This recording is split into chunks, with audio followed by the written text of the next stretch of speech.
Donna West, militante démocrate de longue date, ne se contente pas de faire campagne pour la vice-présidente Kamala Harris depuis son garage de Las Vegas au Nevada.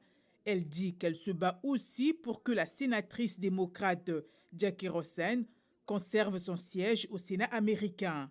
Plus nous sortirons et parlerons aux électeurs, plus je serai confiante dans le fait que nous maintiendrons Jackie au Sénat et que nous prendrons la majorité. Le Nevada est l'un des rares États américains à connaître des élections sénatoriales compétitives qui détermineront qui, des démocrates ou des républicains, détiendront la majorité. Les démocrates détiennent actuellement une courte majorité avec 51 sièges. L'adversaire de Rosen, Sam Brown, qui a été blessé lors de son service en Afghanistan, affirme qu'il est temps que les choses changent à Washington.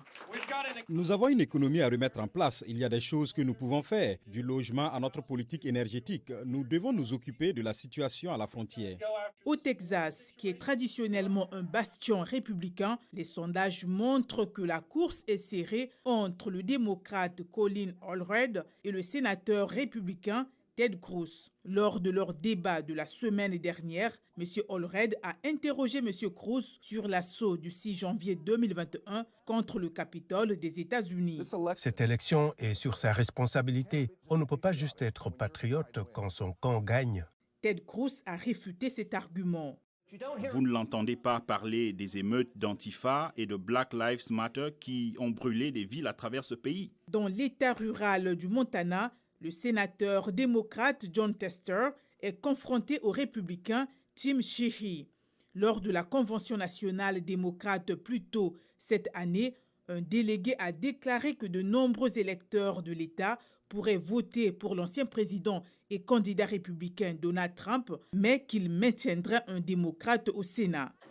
Le sénateur Tester a tenu ses promesses pour nous en ce qui concerne la loi agricole et nous sommes bien trop intelligents pour laisser passer cela.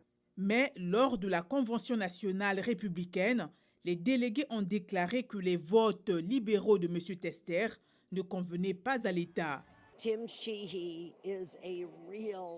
Sheehy est un vrai vétéran. C'est un héros de guerre. C'est un Navy SEAL. Le contrôle de la Chambre des représentants des États-Unis pourrait également basculer, passant des mains des républicains à celles des démocrates. Les 435 sièges de la Chambre doivent être réélus cette année.